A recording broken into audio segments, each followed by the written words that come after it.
You're listening to the Autism Weekly podcast.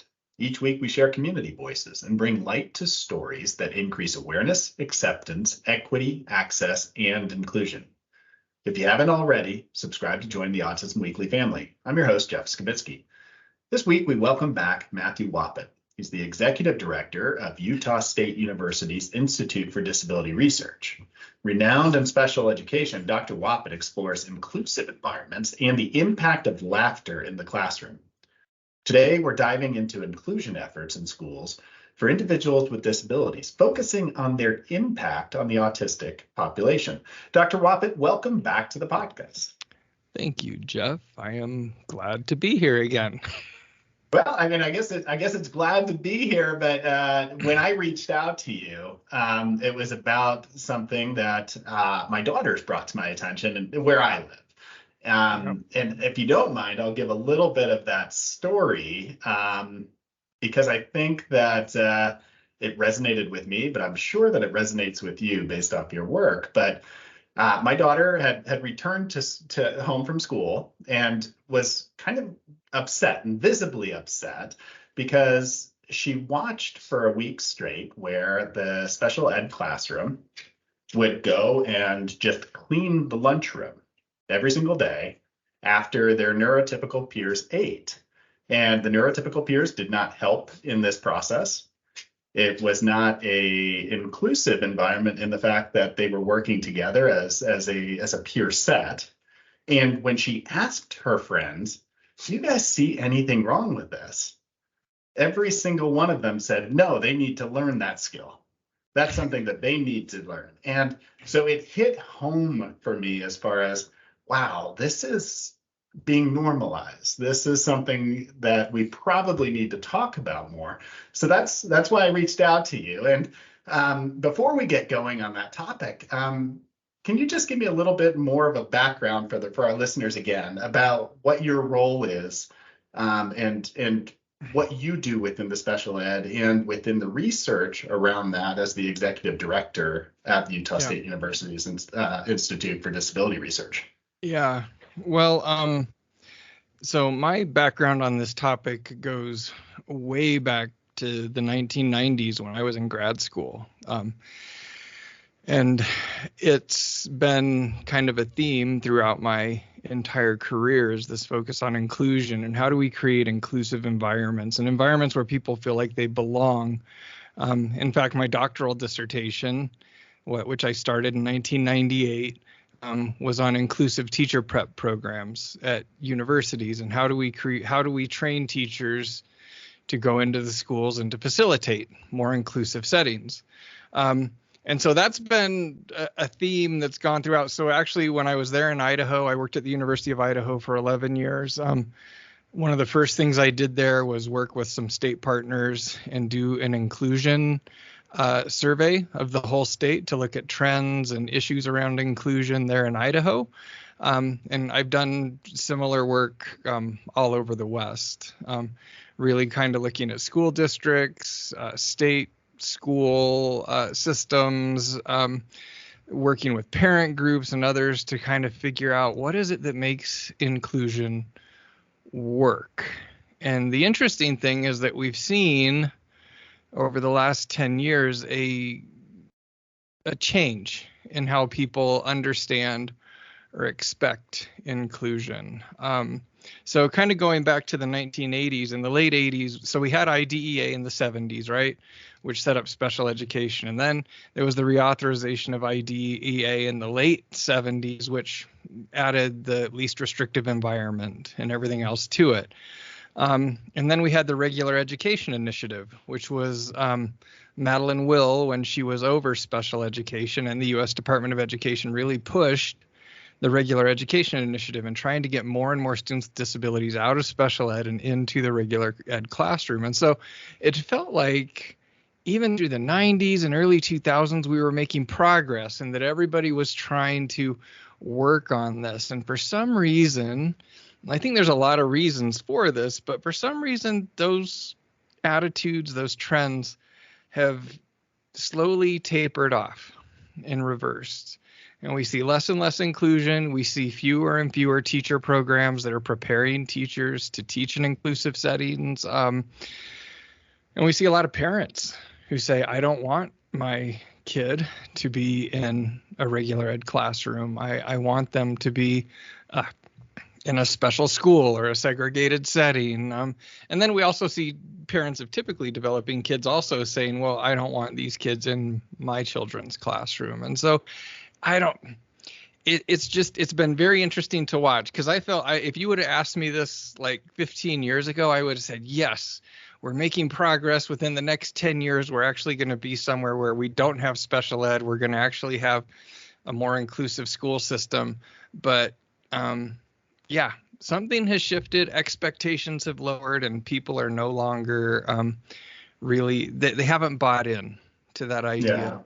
So, and I think it's kind of this multi-tiered sort of thought process that's trickling down, is that you have the whole concept of what inclusion should be. And I think that's being defined so differently across districts, across education plans, across states, across areas within a state. And then you also have, are the resources there to do inclusion appropriately? Are we failing at inclusion because we're not resourcing it right?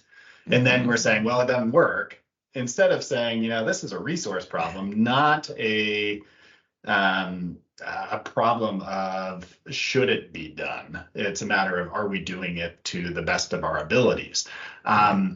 What would you say when you look at states that have invested in inclusion? And I mean, I look at some areas like in California where I've worked, where, they'll make sure that the child has the resources in the classroom to be a part of all the environments that the family and the team have said, yeah, let's try and make sure that we are empowering the child to experience school in this way. Yep. What states have done it relatively well that we should be looking at right now, and what does their inclusion model look like? Well, this is the hard part with the way that special education's set up. Although there are general principles that cut across, states have a lot of leeway in how they set up expectations around this. And I mean, I think a great example is on the milder and like learning disability end of the spectrum, right? You could be classified as having a learning disability here in Utah, and you could go to Nevada and not meet their criteria for having a learning disability and not get any services there.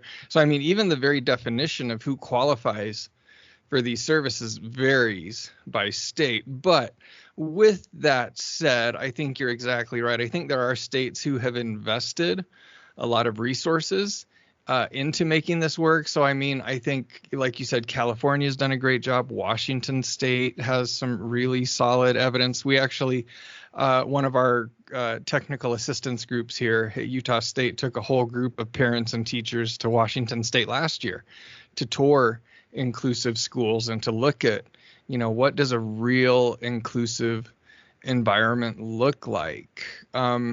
But, we also see, Massachusetts has historically also been pretty progressive. Minnesota, I mean, and these are states that have really invested and who have believed in, right, the power of integrating our classrooms.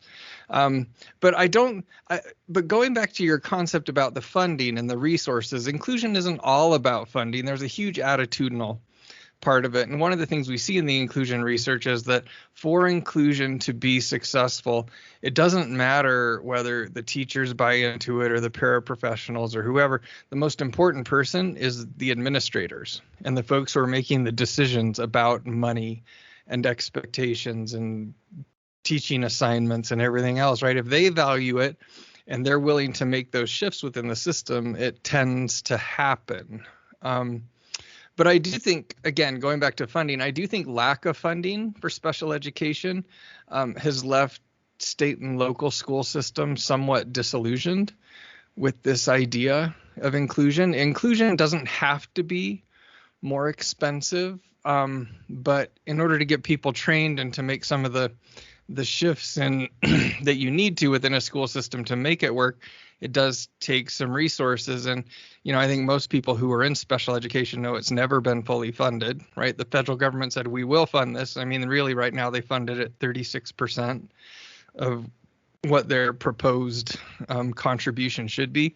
And so states and localities have had to make that up. And I think as economic times have gotten tight, as inflationary pressures have weighed on them, I think schools are like, well, we have to make decisions here.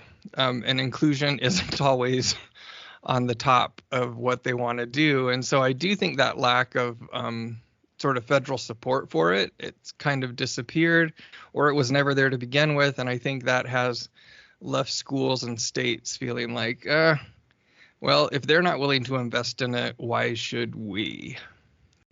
I don't know. And hopefully that makes sense. But that's kind of something that we see when we talk to folks and kind of hear concerns from state and district administrators.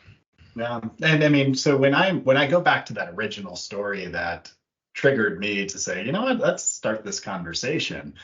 I look at the kind of the situation that we're looking at, and within this parameters of the child is in an individualized education plan at a high school, yet the decision was made that the entire special ed population would be utilizing their adaptive skills classes and adaptive living classes and voc classes to learn the skill of cleaning up after their peers. And I guess from the just breaking down where this might have gone wrong, or where the concepts might be skewed and people are looking at this through the wrong lens, I'd love to just kind of start tearing down this argument piece by piece, starting with the fact that let's discuss what an IEP should be doing and whose voices should be heard in the IEP. Because I guarantee every special ed student didn't raise their hand and say, empower me to clean up after my peers. Where does that start? Well, again, it starts with the school or the parents. I mean, we see it two sides, right? The school can say we're going to do this, or a lot of times that burden falls on the parents, and the parents really have to push the schools. That's something unique in special education. Special education started with lawsuits brought by parents, and it's continued to be defined by lawsuits and complaints brought by parents. And so parents have a huge role in what their kids get at schools, even to the extent I was just talking to somebody yesterday here who's working on a legal complaint in another state, a Western state. I won't share which one, but right, these parents felt like their kid was not getting the services they need. They sued the district, and now this kid has like a Cadillac model of education, right? He's got all these individualized services. He gets to be included in the classroom. Every month, there's an independent third-party observer who goes down and makes sure that it's being implemented correctly. I mean, so parents have a lot of power in defining that, but, a lot of times parents don't understand, I think, what their rights and responsibilities are. And a lot of times parents just don't have the energy or the time to fight the school district. In a situation like that, Matt, where a parent went and did the battle. Yeah. And they probably went through due process, and it probably didn't get to changing the system. Yep. Does every parent right now have to fight this individual battle every time in most places? Is this something where or are we getting to the point where it's like, hey, you know what? People have won this battle. It should apply to everybody. It should, and that's where it gets really complicated. These rulings, especially if they're in a circuit court, a federal court, right, should apply across the nation. But a lot of times, states don't keep up with that. And I do think in the case of maybe the situation that you were talking about, if all students with disabilities are being treated the same, I mean, there's potentially the option for a class action lawsuit, right? Because The interesting thing with students with disabilities is students with disabilities are the only population here in the United States who are legally entitled to a free public education. For everybody else, it's it's a service. It's sort of a complimentary good, but you're not entitled to it. But as a result of IDEA, students with disabilities are entitled to it. And they're entitled to have that individualized education plan. Whereas, typically developing students kind of get what they get and they can't throw a fit. I mean, so there's a lot of teeth there, but, again, fighting the bureaucracy and stuff can be exhausting. And a lot of parents say, well, I would rather not do that and just pull my kid out and educate them at home or go to a private school or a charter school or something, just because of how incredibly traumatic, expensive, just emotionally exhausting fighting these fights can be. But, I did want to go back to what you were saying about this example that your daughter had. When I hear it, it goes back to what we were working against in the 80s and early 90s. There was sort of the stereotype, right? When we were talking about employment and training, specifically in high school, of students with disabilities, they were called the 3 Fs, right? When we were training people, it was food, flowers, or filth. And that was kind of like what we saw across the U.S., right? If you had a disability and you were in high school and you were getting trained for a vocational skill, it was either in food, flowers, or filth, cleaning up. And we seem to just be slipping back to that. It's not like this hasn't happened before. This has happened before, and people really fought against it. It's almost like people forgot. We shouldn't be doing this. How do you forget that? Like, how do you fall back into that trap? Because even with the industry, the field that I'm in, where it's ABA, and the whole goal is, how do I empower the individual to be able to collaborate or to contribute in the way that they want to, that's going to fulfill their life? And I don't know how schools have moved away from that same vision of, how do I empower the individual to be able to get the skills that they want to continue to work in their job, that they want to be able to continue with their adult living. We do that with individuals who are neurotypical. We say, okay, explore the field that you want to go. Like, we're going to give you the skill set, and then you're going to make your choice, and you can choose your electives. You can choose this. And why is it that we have forgotten that those same rights might exist for people with disabilities? That's also, I think, a picture that most people are just maybe starting to put together. I think one big reason is that we don't teach, and we see less and less focus on disability history. Where did these policies come from? Why were these policies important? I'm in a department of special ed here, and I often go teach, right? I work with students who are studying special ed or rehabilitation counseling. And I ask a lot of these students, how many of you have had a course on disability history?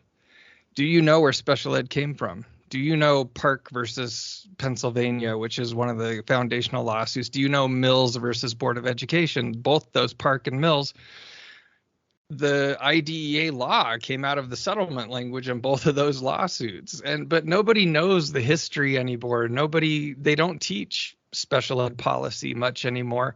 I think a bigger reason, and this is where I'm going to get people worked up.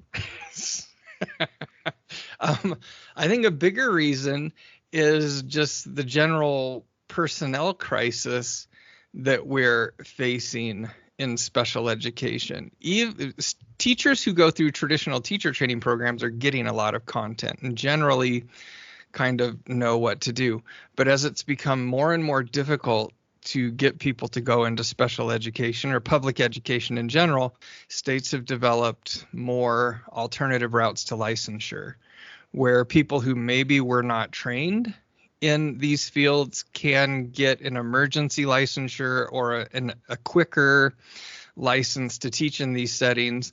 And we see this all across the U.S. that there's people who are teaching special ed who've maybe had 1 or 2 courses in special ed, and they're thrown into a classroom and they're like, okay, work with these students, and they do not have the training, the background, the understanding to do a really good job. Now, with that said, I understand alternative routes to licensure is really important for schools to survive, because it is harder and harder to get teachers to teach in our public schools. But I do think when we're talking about special education, where there are some very important skills and some important knowledge for these folks to have, not getting that is actually starting to reflect within our systems. And I think that's I think that's a big part of the problem. Not the only part of the problem, but a big part of it.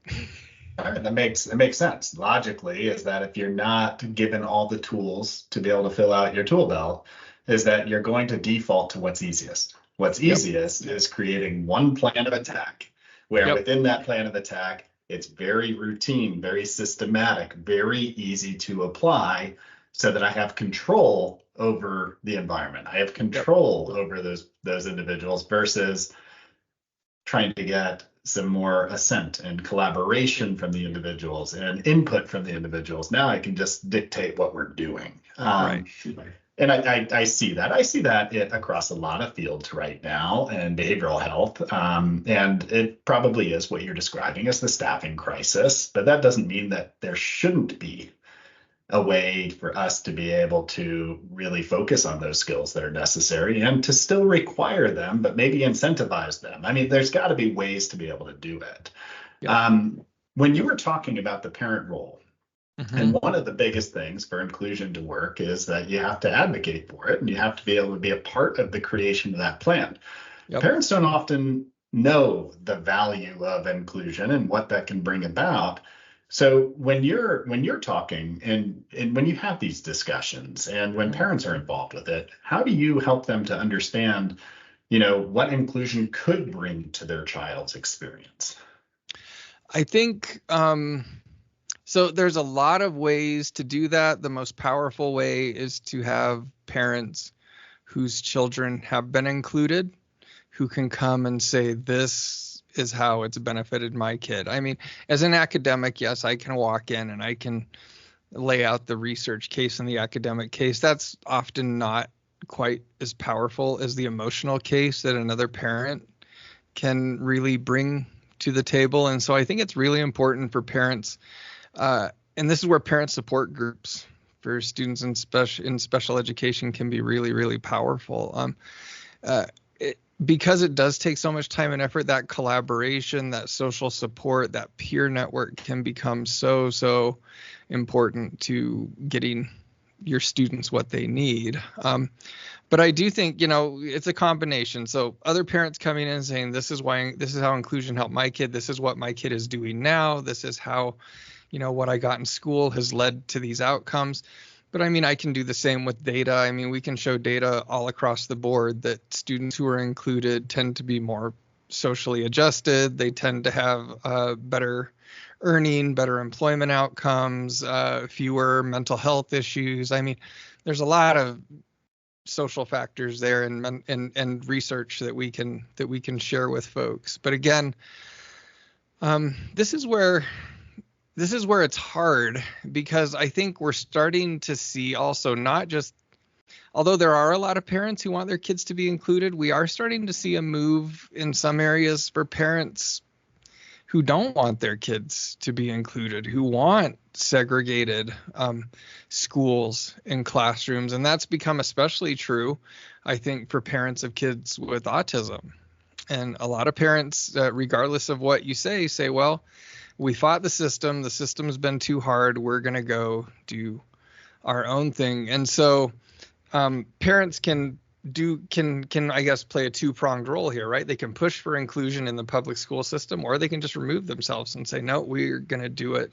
We're going to segregate and that was one of the big things when I was there in Idaho, was there was a huge uproar. Boy, this would have been around 2007, about setting up a separate autism academy right? Just for students with autism because their needs were not being met in the public schools. And as much as I felt like, well, that's not ideal because it just deprives, I think, folks, it waters down public education. I'll just leave it at that. I'm a huge public education advocate, so I'll just put that out there on the table. And I think anytime you remove a portion of a population from public education, it really is detrimental to the entire group. But when you talk to these parents, I totally understand why they don't want to do it, because it's hard and it takes effort. And if you have teachers and administrators who have said, no, we're not going to do that, why would you keep banging your head on that wall? I mean, it's hard. So I don't think I quite answered your question. No, but I think what you're describing there, where the failure of the system shaped the behaviors of those who should be recipients of the care, it's sad that occurs. But at the same time is that we do have to really try and work with families to help them advocate, to be able to give them that platform. You mentioned 2007, but just even in the last 6-7 years, when you're looking at behavioral health treatment, is that the settings rules have been applied to medical necessity, and insurance companies should be helping somebody with their behavioral health care needs in the school system to be able to access an inclusion environment. Yep. I don't know that all families understand that benefit is there, or that schools are even accepting it because they don't understand what's occurring there. Yep. And that would help. You'd have, instead of saying, hey, you know what, because it's easy, I'm going to have everybody go and clean up and that'll be our adaptive skills class. You get to a system where, similar to one of my very first podcast guests who really loved basketball, and they were able to empower him in the school to be able to be a part of the coaching staff, to be a part of the equipment management. And he was learning the job, learning the skills to do that as part of his adaptive skills. If you have supports, you can now individualize some of those plans. So I think that some of it's just lack of education and lack of understanding what's available out there as resources, both on the school and on the advocate side. But you mentioned one other thing that I don't want to miss out on this, because you mentioned that the entire school misses out by not having inclusive environments. And I want to just give you a chance to tell us why, because I don't know that all of the families that are listening and everybody who doesn't have an autistic child or a child with a disability understands the benefit that their own child receives by being in an inclusive environment. Yeah. Well, I can start that by just laying the premise that we are social creatures, and we, although yes, there's biology and sort of our genetic makeup is a big part of who we are also shaped by our environment, right? And the people and the patterns and the behaviors that we come in contact with. And when you limit that set of folks that you are exposed to and those behaviors and those languages and everything else, it limits your worldview, especially when you're young, right? And then all of a sudden, you feel comfortable in certain environments, and then when you end up in an environment where people are different, behaving differently, speaking differently, whatever, you feel uncomfortable. You feel like you don't belong. And so we see this in research on corporate settings. We see this in research on school settings. The more diverse that you can create these settings, the more beneficial. The business case, this is where I think DEI is really pretty incredible. The research has shown over and over and over again that diverse businesses, right, that not only serve diverse populations but also have diverse workforce, tend to be more effective, more successful, higher returns on investment, all of these things. We see the same thing in schools, right? Schools that do a good job of addressing diversity tend to be more successful. Students are happier, parents are happier and more engaged. They cultivate the sense of belonging, right? And when you remove a whole segment of that population, we go back to I mean, Jim Crow era, right, with segregated schooling and everything else. Of course, people aren't going to be comfortable. White people aren't going to be comfortable interacting with black people because they never have a chance when they're young to be exposed, right? And to work one with another and recognize, oh, these are people just like me. I mean, It's really interesting in my class. I'm teaching a disability studies class right now. And I was in class yesterday and I asked my students, I said, how many of you had students with disabilities in your classroom? And I was shocked that only about a third had students with disabilities in their high school classrooms. And these are kids from California, Utah, Idaho. I mean, we're here. So kind of these surrounding states. It used to be 10, 15 years ago, that almost every student would have said, yes, I had students with disabilities in my classroom, but we've seen that get less and less and less. And as a result, these students, when we're trying to start the semester and talk about what is your understanding of disability, students are uncomfortable. They're like, oh, I've never interacted with people like that. I'm not sure that people can do this or that. And the stories that they tell are really incredible. There was a student yesterday who said her junior year, she signed up to be a peer mentor. And although she hadn't had students with disabilities ever in her classroom, she decided she was going to get credit as a peer mentor. And she went and worked with a student with Down syndrome in her school. And she said after a few weeks, she realized, oh, this girl's just like me. She wants to be social. She wants to have a boyfriend. She wants to work. She wants to graduate. And she's like, I had this huge realization at the age of 17 that people with disabilities are just like me. But, she'd never had an opportunity up to that point to really interact with a student with a disability and come to that understanding that, oh, yeah, these folks aren't that much different. Yes, maybe behaviors and the way they talk or whatever may be a little bit different. But in general, as humans, we all want the same thing. And unless we're exposed to that, we have a really hard time. And the older we get, the more set in our ways and the more uncomfortable we get with things that are different. So anyway, that's the long argument for why. No, but that argument actually fits well into the initial narrative again, because one of the things that was most appalling to me was the response of the peer set that, no, that's what they should be learning. That's what they are capable of. That's what their class should be focusing on. And I think that by being able to have more inclusivity in the schools, is that you start to not see somebody for a perceived inadequacy, but instead to start to value them for that person is wonderful. They're super kind. That person always looks at others first. That person is social. They have so much ability to bring the classroom together.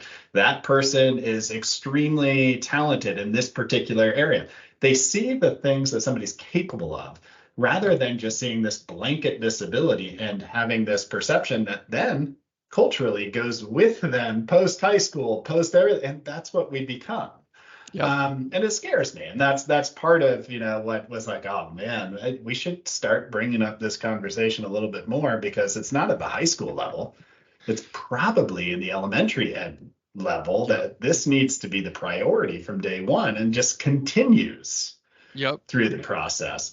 Is this something that's a problem in the early education and kind of that primary ed world as well? It's a little bit less so. Elementary schools, when we look across the board, tend to be a little more inclusive, primarily because, everybody's usually staying in the same class. It's easier to integrate somebody and not when they're not moving around period to period like we do in middle school or high school. And so, but we have seen more and more a move away from inclusive settings, even in the elementary, even in the elementary grades.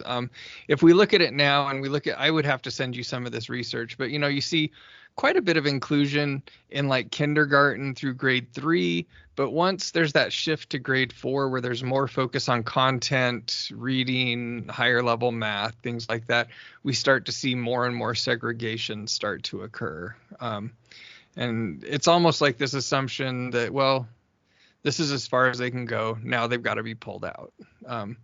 And we're not figuring out ways where our peers can support, right, students with disabilities in the classroom, and can figure out ways to help folks, learn in other diverse methods than our traditional sort of teaching models. But so anyway, yes. So yeah, we are starting to see more and more exclusion, even in elementary, which is, again, that's where it's important for attitudinal sort of change. That's where attitudes get set, is in those very early years. And by doing that, yeah, we're, I think, putting our kids at a disadvantage for living in a diverse society when they get out of school. Well, putting it into perspective for the I think you said a young woman with Down syndrome that had impacted one of the teachers or one of the students that you had. Put it in their perspective as far as what are the possible downstream ramifications if from primary education all the way through high school, somebody has only focused on limiting what this person's exposed to, limiting the environments that they're possibly going to be able to engage in, and telling them that ultimately you're not capable. You don't have the same social network that the rest of your peers have, even though you have sought this for such a long time. You don't have the same skill development opportunities because we have determined you shouldn't have this social environment. What happens to somebody like that? I mean, it results in a phenomenon called learned helplessness, where we believe what we're told, especially when we're young.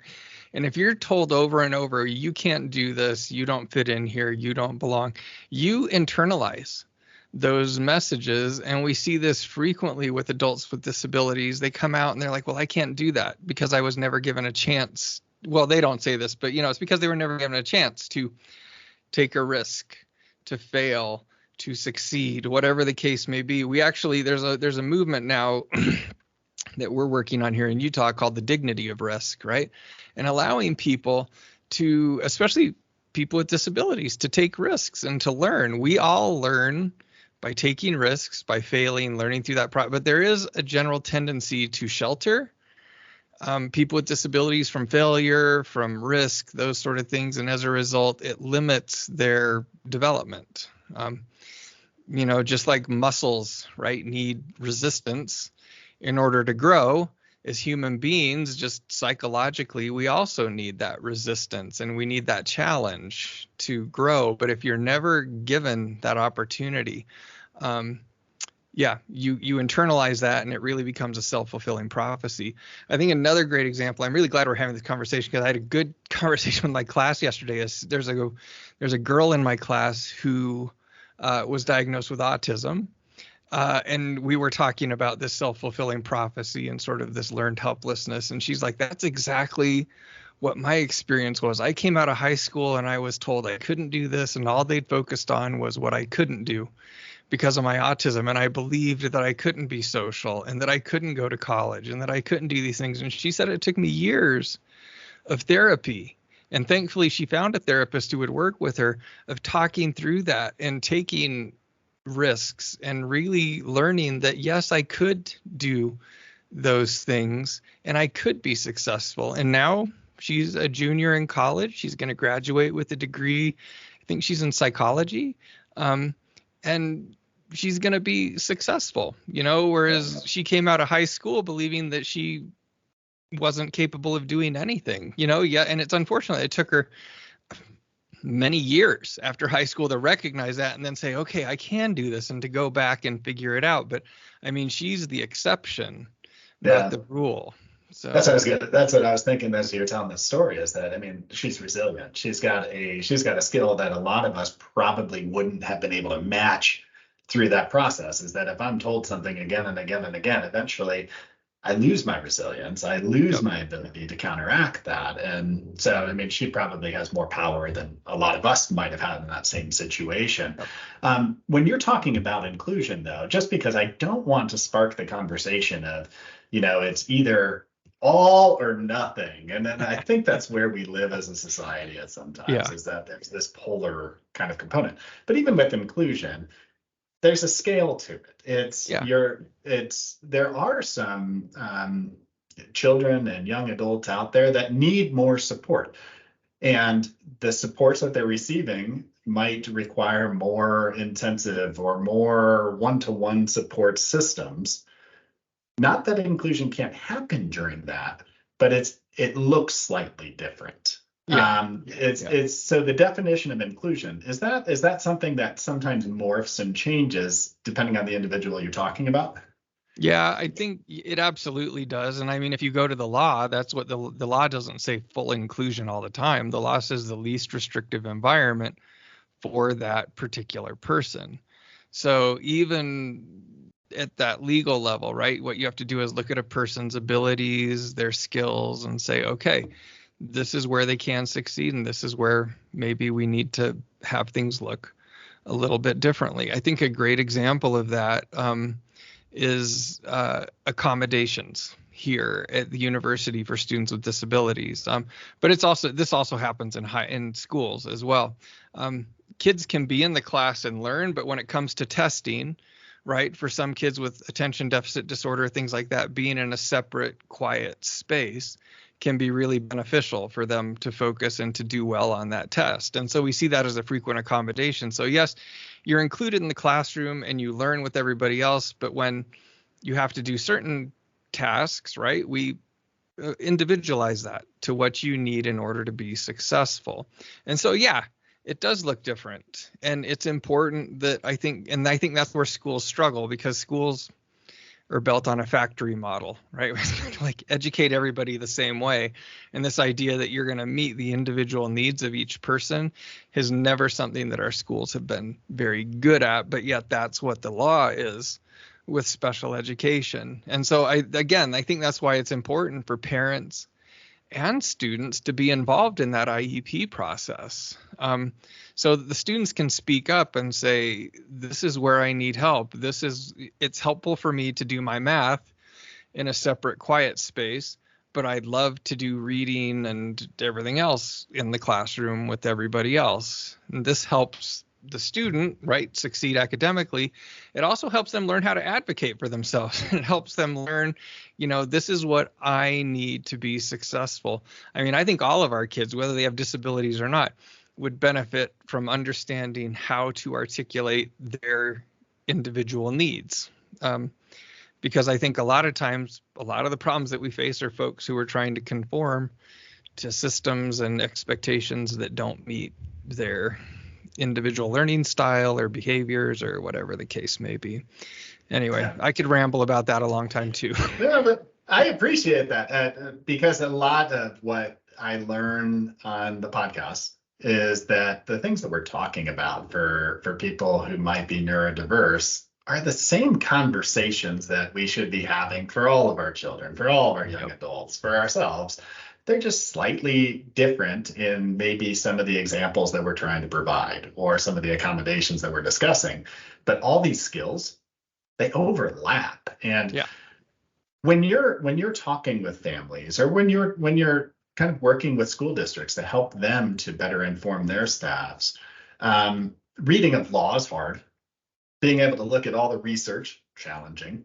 Yep. Where do you have them turn so they can learn about some of these innovative approaches or some of the programs that are out there, so that maybe they're not reinventing the boat, but they're just applying some of the really good stuff that we're seeing?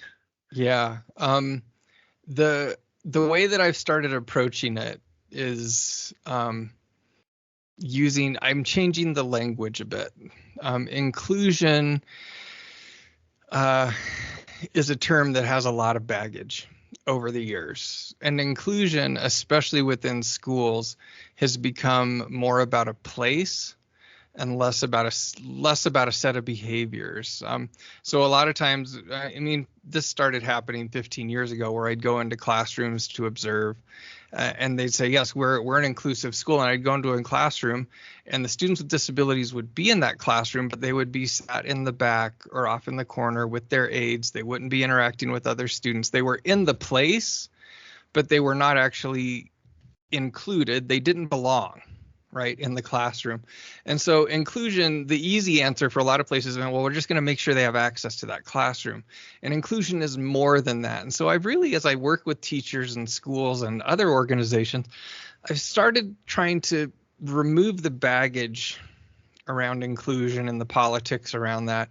And I've started talking about belonging and really trying to make it personal for people. And I start off a lot of my presentations by saying, have you ever been in a situation where you felt like you didn't belong? And everybody within a couple of minutes can think of multiple examples of situations where they were in a group or in a setting or whatever where they didn't belong. And we talk about, well, how did you feel? Right. Well, I felt uncomfortable. I didn't know how to behave. I didn't know what to expect. I didn't know where to go. Right. That uncertainty and that anxiety that comes with not fitting in. As humans, we want to fit in. We don't like to stand out. As much as Americans, we think we're these mavericks who are independent and everything. We still want to be like everybody else. This is why you don't see one single goth kid walking through the hallways of your school. It's usually a whole herd of them, right? They're all unique together. And we want that. We want to be together. And so I start these trainings by trying to help people see how this is very parallel with what they experience as an individual. Say, everybody wants to belong. And and we have control over how we create settings, environments to help people feel like they belong. So it's become less, it used to be 20 years ago, we were talking about settings essentially, right? We got to get students from special ed into the general ed classroom. And yes, we've kind of done that here and there. But, again, that's not really inclusion. Belonging and this notion of belonging is much, much more important.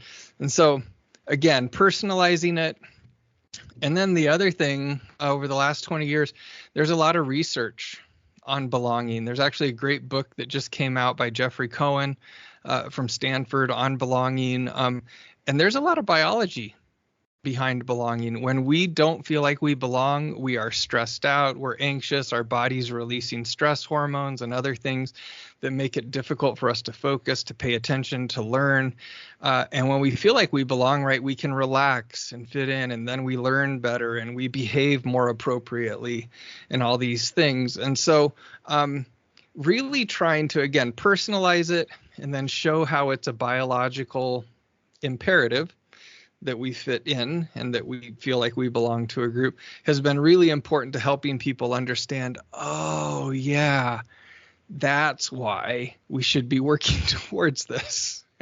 Absolutely. I'm going to have to steal that from you, Matt. The next time I'm talking with the family and helping them to advocate in some of these IEPs, I think sometimes when you just get down to the emotional component and help people to tie in to a specific feeling, it changes perspective pretty quickly, and it changes the dialogue. It isn't this me versus you. It's whoa, that's your experience right now. I have felt that before. Now I can relate. And I think it's an important step that we should all be looking at and kind of using as a framework. Well, I appreciate the time that you've spent with us today. And once again, I feel like I learn every single time I sit down and chat with you. So, and if there is any other eventual research or kind of progress that you're seeing on this subject, I'd love to be able to have you come back and be able to share again.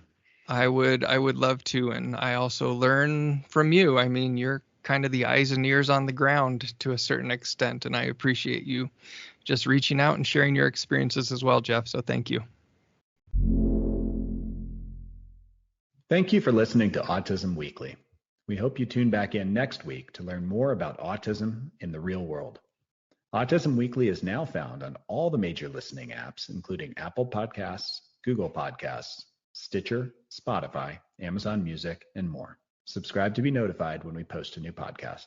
Autism Weekly is produced by ABS Kids. ABS Kids is proud to provide diagnostic assessments and ABA therapy to children with developmental delays like autism spectrum disorder. You can learn more about ABS Kids and the Autism Weekly podcast by visiting abskids.com. Thanks for tuning in. See you again next week.